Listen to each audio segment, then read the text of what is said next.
Hello, അസ്സലാമു അലൈക്കും, നമസ്കാരം. ഇന്ന് ഞാൻ നിങ്ങളായിട്ട് ഷെയർ ചെയ്യാൻ പോകുന്നത് നമുക്ക് എളുപ്പത്തിൽ നല്ല ടേസ്റ്റിൽ ചെയ്തിട്ട് എടുക്കാൻ പറ്റുന്ന ഒരു സ്നാക്കിൻ്റെ റെസിപ്പിയാണ്. ഇന്ന് ഞാൻ കാണിക്കുന്നത് ചീസി ചിക്കൻ ക്രേപ്സ് ആണ്.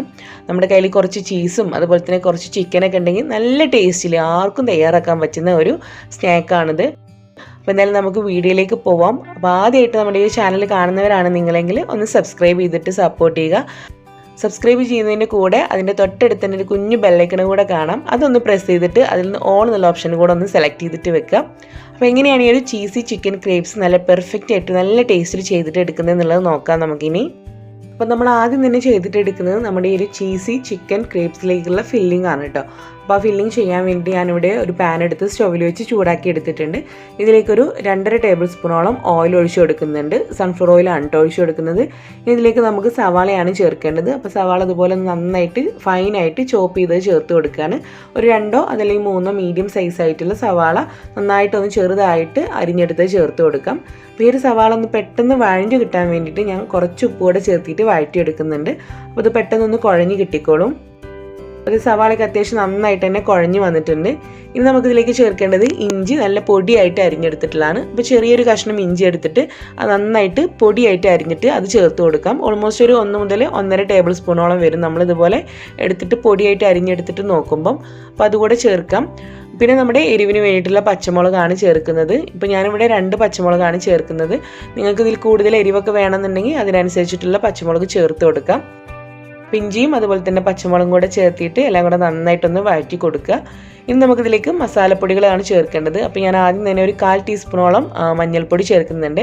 കൂടെ ഒരു 3/4 ടീസ്പൂണിൻ്റെ അടുത്ത് മുളക് പൊടി ചേർക്കുന്നുണ്ട്. പിന്നെ നമ്മുടെ കുരുമുളകിൻ്റെ പൊടിയാണ് ചേർക്കുന്നത്. അതൊരു 1/2 ടീസ്പൂണോളം ചേർത്ത് കൊടുക്കാം. അതല്ലെങ്കിൽ നിങ്ങളുടെ എരിവിനനുസരിച്ചിട്ട് കറക്റ്റ് ചെയ്തിട്ട് കൊടുക്കുക. പിന്നെ ഒരു 3/4 ടീസ്പൂണിൻ്റെ അടുത്ത് ഗരം മസാല പൗഡർ ചേർക്കുന്നുണ്ട്. ഒരു 1/2 ടീസ്പൂണിൻ്റെ അടുത്ത് ക്യുമിൻ പൗഡർ, നമ്മുടെ ചെറിയ ജീരകത്തിൻ്റെ പൗഡർ ഒന്ന് ചൂടാക്കി എടുത്തതിന് ശേഷം പൊടിച്ചെടുത്തതാണ്, അതുകൂടെ ചേർത്ത് കൊടുക്കുന്നുണ്ട്. അപ്പോൾ ഇത്രയാണ് ഞാൻ മസാലപ്പൊടികൾ ചേർക്കുന്നത്. ഇത്രയും ചേർത്തിട്ട് എല്ലാം കൂടെ നന്നായിട്ടൊന്ന് നമ്മളൊന്ന് വഴറ്റിയെടുക്കുകയാണ്. ആ പൊടികളുടെയൊക്കെ ഒരു പച്ചമണം ഒന്ന് മാറി കിട്ടുന്നവരെ ഒന്ന് നന്നായിട്ടൊന്ന് വഴറ്റിയിട്ടെടുക്കുക. ഇനി അടുത്ത് നമുക്കിതിലേക്ക് ചേർക്കാനുള്ളത് വേവിച്ച് വെച്ചിട്ടുള്ള ചിക്കനാണ്. അപ്പോൾ ചിക്കൻ ഞാനിവിടെ ഓൾറെഡി കുറച്ച് മഞ്ഞൾപ്പൊടിയും അതിൻ്റെ കൂടെ ഉപ്പും കുരുമുളകിൻ്റെ പൊടിയൊക്കെ ചേർത്തിട്ട് നന്നായിട്ട് വേവിച്ചെടുത്തതിന് ശേഷം ഇതുപോലെ ഒന്ന് ചെറുതായിട്ടൊന്ന് ചീകി എടുത്തിട്ടുണ്ട്. ഒന്നെങ്കിൽ നമ്മുടെ കൈ വെച്ച് ചീകി എടുക്കാം, അതല്ലെങ്കിൽ ചോപ്പറിലിട്ടിട്ട് ജസ്റ്റ് ഒന്ന് ചോപ്പ് ചെയ്തിട്ട് എടുത്താലും മതി. സാധാരണ നമ്മൾ കട്ട്ലറ്റിലും അതുപോലെ തന്നെ സമൂസയിലൊക്കെ ചെയ്യുന്ന പോലെ തന്നെ. അപ്പോൾ അത് നമുക്ക് ഇഷ്ടത്തിനനുസരിച്ചിട്ട് എടുക്കാം കേട്ടോ. ചിക്കൻ ഇത്ര അളവൊന്നുമില്ല, നമുക്ക് എത്രത്തോളം നമ്മളെ ഈ ഒരു ക്രേപ്സിനകത്ത് ചിക്കൻ്റെ ഫില്ലിങ് വേണോ അതിനനുസരിച്ചിട്ടുള്ള ചിക്കനൊക്കെ എടുക്കാം. ചിക്കനും കൂടെ ഇതിനകത്തേക്ക് ചേർത്തിട്ട് നമ്മൾ നേരത്തെ റെഡിയാക്കിയിട്ടുള്ള ഒരു സവാളയുടെ മിക്സായിട്ട് നല്ല പോലെ തന്നെ ഒന്ന് മിക്സ് ആക്കിയിട്ട് എടുക്കുകയാണ്. ചിക്കൻ നന്നായിട്ട് മിക്സ് ആക്കിയതിന് ശേഷം ഇനി നമുക്കിതിലേക്ക് കുറച്ചുകൂടി ഉപ്പ് ചേർത്ത് കൊടുക്കണം. നേരത്തെ നമ്മൾ സവാള വഴറ്റിയ സമയത്ത് ശകല ഉപ്പ് മാത്രമേ ചേർത്തിയിട്ടുള്ളൂ. പിന്നെ ചിക്കൻ വേവിച്ച സമയത്ത് ഉപ്പ് ചേർത്തിട്ടുണ്ട്, പക്ഷേ എങ്കിലും കുറച്ചും കൂടെ ഉപ്പിൻ്റെ ആവശ്യമായിട്ടുണ്ട്. അപ്പോൾ അതുകൊണ്ട് ഉപ്പ് കൂടെ ചേർത്ത് നന്നായിട്ടൊന്ന് കറക്റ്റ് ചെയ്തിട്ട് കൊടുക്കുക. ഇതിലേക്ക് ഫൈനലായിട്ട് ഞാൻ ചേർക്കുന്നത് കുറച്ച് മല്ലിയില അരിഞ്ഞെടുത്തതാണ്. ഒന്ന് പൊടിയായിട്ട് അരിഞ്ഞെടുത്തിട്ടുള്ള മല്ലിയില കൂടെ ചേർത്ത് കൊടുക്കുക. ഇതിന് നന്നായിട്ട് ഇതൊന്ന് മിക്സ് ചെയ്തിട്ട് കൊടുക്കുകയാണ്. ഇപ്പോൾ ഞാനിതിൻ്റെ ഫ്ലെയിമൊക്കെ ഓഫ് ചെയ്തിട്ടുണ്ട്. ഇത് നമ്മളിത് അത്യാവശ്യം ചൂടൊക്കെ പോയതിന് ശേഷമാണ് ഇതെടുത്തിട്ട് ഫില്ല് ചെയ്യാൻ പോകുന്നത്. അപ്പോൾ ഇതൊരു ഭാഗത്തേക്ക് നമ്മൾ മാറ്റി വെക്കുക. ഇനി നമുക്ക് ക്രേപ്സ് തയ്യാറാക്കാൻ വേണ്ടിയിട്ട് ഞാനൊരു ബൗളിലേക്ക് ഒരു മുട്ട പൊട്ടിച്ചൊഴിക്കുന്നുണ്ട്. നന്നായിട്ട് ഈ ഒരു മുട്ട ഒന്ന് ഞാൻ വിസ്ക് വെച്ചിട്ട് നല്ല പോലെ തന്നെ ഒന്ന് മിക്സ് ചെയ്തിട്ട് എടുക്കുകയാണ്. ജസ്റ്റ് ഒന്ന് ബീറ്റ് ചെയ്തിട്ട് എടുക്കുകയാണ്. ഇതിലേക്ക് ഞാൻ ചേർക്കുന്നത് പാലും അതുപോലെ തന്നെ വെള്ളം രണ്ടും കൂടെ മിക്സ് ചെയ്തിട്ടാണ് നമുക്ക് ഇതിലേക്ക് ചേർക്കേണ്ടത്. വേണമെങ്കിൽ നമുക്ക് പാല് മാത്രം ചേർക്കാം. അപ്പോൾ ഞാനിവിടെ എന്തായാലും 1/2 ഗ്ലാസ് പാലും 1/2 ഗ്ലാസ് വെള്ളം കൂടെ റെഡിയാക്കി എടുത്തിട്ടുണ്ട്. അങ്ങനെ 1 ഗ്ലാസ് ഇതിലേക്ക് ഒഴിച്ചു കൊടുക്കുന്നുണ്ട്. ഇതിന് നന്നായിട്ട് ആ ഒരു മുട്ടയായിട്ട് നന്നായിട്ടൊന്ന് മിക്സ് ചെയ്തിട്ട് എടുക്കുകയാണ്. ഇനി ഇതിലേക്ക് നമ്മൾ ചേർക്കുന്നത് ഓൾ പർപ്പസ് ഫ്ലോർ ആണ്. ഒരു 1/4 കപ്പ്, നമ്മുടെ മെഷർമെൻറ്റ് കപ്പിന് 1/4 കപ്പോളം ഓൾ പർപ്പസ് ഫ്ലോർ, അതായത് മൈദ ഞാനിവിടെ എടുത്ത് വെച്ചിട്ടുണ്ട്. അത് ചേർത്തിട്ട് നന്നായിട്ടൊന്ന് മിക്സ് ചെയ്തിട്ട് എടുക്കുകയാണ്. അപ്പോൾ നമ്മളിതിങ്ങനെ മിക്സ് ചെയ്ത് എടുക്കുമ്പം നമുക്കതിൻ്റെ കൺസിസ്റ്റൻസി പിന്നെ കറക്റ്റ് ചെയ്യാൻ വേണ്ടിയിട്ട് വീണ്ടും പാല് അതല്ലെങ്കിൽ വെള്ളമൊക്കെ ഒഴിച്ച് കൊടുക്കണം. അപ്പോൾ ആദ്യം നന്നായിട്ടൊന്ന് മിക്സ് ചെയ്തിട്ട് എടുക്കുക. ഒട്ടും തന്നെ കട്ടിയൊന്നും ഇല്ലാണ്ട് മിക്സ് ചെയ്തിട്ട് എടുക്കാം. അപ്പോൾ ഞാനിതിലേക്ക് ഒരു 1/4 കപ്പിൻ്റെ അടുത്ത് കൂടെ പാലും അതുപോലെ തന്നെ വെള്ളം കൂടെ മിക്സ് ചെയ്തെടുത്ത് ഒഴിച്ചു കൊടുത്തിട്ടുണ്ട്. അപ്പോൾ ഇതിൻ്റെ ഒരു കൺസിസ്റ്റൻസി നമ്മളിങ്ങനെ ചെക്ക് ചെയ്യുമ്പോൾ നമുക്ക് മനസ്സിലാകും കുറച്ച് ലൂസായിട്ടുള്ളൊരു കൺസിസ്റ്റൻസിയാണ് വേണ്ടത്. ഇതിലേക്ക് ഇപ്പോൾ ഞാൻ ഉപ്പ് ചേർത്തിട്ടുണ്ട്, ഒരു 1/2 ടീസ്പൂണോളം ഉപ്പ് ചേർത്തിട്ടുണ്ട്. എന്നിട്ട് നന്നായിട്ട് മിക്സ് ചെയ്തെടുത്തിട്ടുണ്ട്. അപ്പോൾ ഇതുപോലെ കുറച്ച് ലൂസായിട്ടുള്ള ബാറ്റർ, നമ്മളിപ്പം നീർദോശയൊക്കെ തയ്യാറാക്കുന്ന സമയത്ത് ചെയ്യാറുള്ള രീതിയിലുള്ളൊരു ബാറ്ററാണ് വേണ്ടത്. സാധാരണ ദോശൻ്റെ ആ ഒരു കട്ടിയൊന്നുമല്ല കേട്ടോ വേണ്ടത്. അത്യാവശ്യം കുറച്ച് ലൂസായിട്ട് നമുക്കിങ്ങനെ പാനിൽ ഒഴിച്ചാൽ ഒഴുകി പോകുന്നൊരു കണ്ടീഷനാണ്. അപ്പോൾ ഇത് നമ്മുടെ ബാറ്റർ റെഡി ആയിട്ടുണ്ട്. ഇനി നമുക്ക് പാൻ എടുത്ത് സ്റ്റൗവിൽ വെച്ചിട്ട് അത്യാവശ്യം ഒന്ന് ചൂടാക്കിയിട്ട് എടുക്കുക. ഇനി ഇതിലേക്ക് കുറച്ച് ഓയിൽ ഒഴിച്ചിട്ട് എല്ലാ ഭാഗത്തും നല്ലപോലെ ഒന്ന് ബ്രഷ് ചെയ്തിട്ട് കൊടുക്കുക. എന്നിട്ട് ഒരു തവി മാവ് എടുത്തിട്ട് ഇതിനകത്ത് ഒഴിച്ചു കൊടുത്തിട്ട് നന്നായിട്ടൊന്ന് ചുറ്റിച്ചിട്ട് എടുക്കുക. ഒരുപാട് കട്ടിക്കാവരുത്, അത് പ്രത്യേകം ശ്രദ്ധിക്കുക. നല്ല തിന്നായിട്ടുള്ള ഒരു ദോശ പോലെയാണ് നമ്മളിത് ചുട്ടെടുക്കേണ്ടത്. അപ്പോൾ ഒഴിച്ചു കൊടുക്കുമ്പോൾ തന്നെ നന്നായിട്ട് ആ പാനിലേക്ക് സ്പ്രെഡ് ആയിക്കോളും. ജസ്റ്റ് ഒന്ന് ചുറ്റിച്ചാൽ മാത്രം മതിയാകും. എന്നിട്ട് നമ്മൾ ജസ്റ്റ് ഒരു മിനിറ്റിൻ്റെ അടുത്ത് മാത്രം ഒന്ന് കുക്ക് ചെയ്യുക. എന്നിട്ട് ഇതിനൊന്ന് ഫ്ലിപ്പ് ചെയ്തിട്ട് കൊടുക്കുക. ഇതുപോലെ ഇങ്ങനെ ഒരു ഒരു ബബിൾസ് വരുന്ന പോലെയുള്ള ചെറുതായിട്ട് ഇങ്ങനെ ബബിൾസ് വന്നു തുടങ്ങും. അപ്പോൾ ജസ്റ്റ് ഒന്ന് ഫ്ലിപ്പ് ചെയ്തിട്ട് നമുക്കിത് പാനിൽ നിന്ന് എടുത്ത് മാറ്റാം. ഒരുപാട് സമയമൊന്നും നമ്മളിത് കുക്ക് ചെയ്യേണ്ട ഒരു ആവശ്യമില്ല കേട്ടോ. ജസ്റ്റ് ഒരു മിനിറ്റ് ഒരു വശം ഒന്ന് ആകുമ്പം ഒന്ന് തിരിച്ചിട്ട് കൊടുക്കുകയാണ് ചെയ്യുന്നത്. അപ്പോൾ ഇത് ആദ്യത്തെ റെഡി ആയിട്ടുണ്ട്. ഇത് ഞാൻ മാറ്റി വെക്കുന്നുണ്ട്. അങ്ങനെ നമ്മൾ എടുത്തിട്ടുള്ള ബാറ്റർ വെച്ചിട്ട് കംപ്ലീറ്റ് ആയിട്ടും ഞാനിവിടെ റെഡിയാക്കി എടുത്തിട്ടുണ്ട്.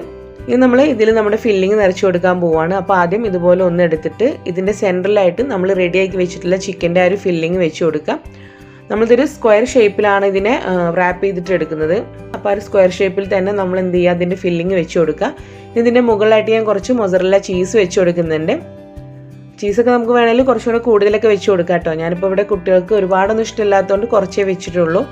എന്നിട്ട് ഇതുപോലെ ഒന്ന് ഫോൾഡ് ചെയ്തിട്ട് എടുക്കുകയാണ്. ഇനി നമുക്കിതിന് രണ്ട് എൻഡും കൂടെ ഒന്ന് ഒട്ടി നിൽക്കാൻ വേണ്ടിയിട്ട് ഞാൻ കുറച്ച് മൈദപ്പൊടി ഒരിത്തിരി വെള്ളത്തിൽ നന്നായിട്ടൊന്ന് കലക്കി എടുത്തിട്ടുണ്ട്. അതൊന്ന് ബ്രഷ് ചെയ്തിട്ട് കൊടുക്കുകയാണ്, ജസ്റ്റ് നന്നായിട്ടൊന്ന് സ്റ്റിക്കായിട്ട് നിൽക്കാൻ വേണ്ടിയിട്ട്.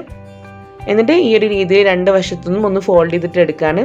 അപ്പോൾ ഇത്രയേ ഉള്ളൂ ഇതിൻ്റെ ഈ ഒരു ഫോൾഡ് ചെയ്യുന്നൊരു സംഭവം. അപ്പോൾ നല്ലൊരു സ്ക്വയർ ബോക്സ് ആയിട്ട് കിട്ടും. അപ്പോൾ ഇതേ രീതിയിൽ ഇനിയിപ്പോൾ നമ്മൾ ബാക്കി എടുത്തിട്ടുള്ള എല്ലാ ക്രേപ്സും വെച്ചിട്ട് നമുക്ക് ഇതേ രീതിയിൽ തന്നെ ഫോൾഡ് ചെയ്തിട്ട് എടുക്കണം. സെൻറ്ററിൽ ചിക്കൻ്റെ ഫില്ലിങ് വെക്കുക, മുകളിലായിട്ട് അതല്ലെങ്കിൽ താഴെ ആദ്യം നമുക്ക് വേണമെങ്കിൽ മൊസറല്ല ചീസ് വെച്ച് കൊടുക്കാം. എന്നിട്ട് അതിൻ്റെ മുകളിൽ വേണമെങ്കിൽ നമുക്ക് ചിക്കൻ ഫില്ലിങ് വെച്ച് കൊടുത്താലും മതി. അപ്പോൾ ഇതേ രീതിയിൽ ഞാനിവിടെ കംപ്ലീറ്റ് ആയിട്ടും റാപ്പ് ചെയ്ത് എടുത്തിട്ടുണ്ട്. ഇനി നമ്മളിത് ഓയിൽ മുക്കി പൊരിക്കുന്ന രീതിയല്ല കേട്ടോ. അത് നമ്മൾ തിരിച്ചും മറിച്ചിട്ടിട്ട് വളരെ കുറച്ച് ഓയിൽ മാത്രം ചേർത്ത് തിരിച്ചും മറിച്ചിട്ടിട്ടാണ് നമ്മളിതിനെ റെഡിയാക്കിയിട്ട് എടുക്കുന്നത്. അതുകൊണ്ട് തന്നെ ഓയിലിൽ ഇങ്ങനെ മുക്കി പൊരിക്കുന്നതൊക്കെ മടുപ്പുള്ളവർക്കൊക്കെ ട്രൈ ചെയ്യാൻ പറ്റുന്ന ഒരു സംഭവമാണ്.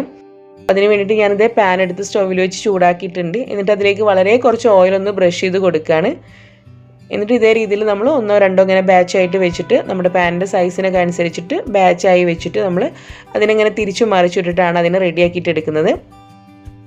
വളരെ ചെറിയ ഫ്ലെയിമിൽ ഇട്ട് കഴിഞ്ഞാൽ മതി. കാരണം എന്താ വെച്ച് കഴിഞ്ഞാൽ നമ്മൾ ഓൾറെഡി കുക്ക് ചെയ്തിട്ടുള്ളതാണ് എല്ലാം. ഇതിനകത്തുള്ളതാണെങ്കിലും ഈ ഒരു ക്രേപ്സ് ആണെങ്കിലും. ഇനി നമ്മളതിനെ ഒന്ന് എന്താ പറയുക, കുറച്ചൊരു ബ്രൗൺ കളറാക്കിയിട്ട് എടുക്കുന്ന വരെ ഒന്ന് തിരിച്ചും മറിച്ചിട്ടിട്ട് കുക്ക് ചെയ്തിട്ട് എടുക്കുകയാണ്. അപ്പോൾ ഇതേ രീതിയിൽ ഇതിൻ്റെ സൈഡ് വശങ്ങളൊക്കെ ഉണ്ടല്ലോ, അതൊക്കെ ഒന്ന് നമ്മൾ ആ ഒരു ബ്രൗൺ കളർ ആവുന്നവരെ ഇങ്ങനെ ഒന്ന് പിടിച്ച് കൊടുക്കുക. അപ്പോൾ ഇതവിടെ റെഡി ആയിട്ടുണ്ട്. ഇതേ രീതിയിൽ നമ്മൾ കംപ്ലീറ്റ് ആയിട്ടും തന്നെ റെഡിയാക്കിയിട്ട് എടുക്കുക. അപ്പോൾ എളുപ്പം ചെയ്യാൻ പറ്റുന്ന ഒരു സ്നാക്ക് തന്നെയാണ് ചീസ്. ഇത് ഞാനിവിടെ മുഴുവനായിട്ടും റെഡിയാക്കി എടുത്തിട്ടുണ്ട്. അപ്പോൾ നല്ല ചീസിൻ്റെ ആ ഒരു ടേസ്റ്റോട് കൂടിയിട്ടുള്ള ചീസി ചിക്കൻ ക്രേപ്സ് ഇവിടെ റെഡി ആയിട്ടുണ്ട്. നല്ല ടേസ്റ്റി ആയിട്ടുള്ളൊരു സ്നാക്ക് ആട്ടോ. അപ്പോൾ നിങ്ങളതൊന്ന് തീർച്ചയായിട്ടും ഒന്ന് ട്രൈ ചെയ്തിട്ട് നോക്കുക. എന്നിട്ട് നിങ്ങളുടെ ഫീഡ്ബാക്ക്സ് കമൻസിൽ വന്നിട്ട് പറയാം. പിന്നെ ഇൻഷാ അല്ലാഹ് നമുക്ക് മറ്റൊരു വീഡിയോ ആയിട്ട് കാണാം. Thank you. അസ്സലാമു അലൈക്കും.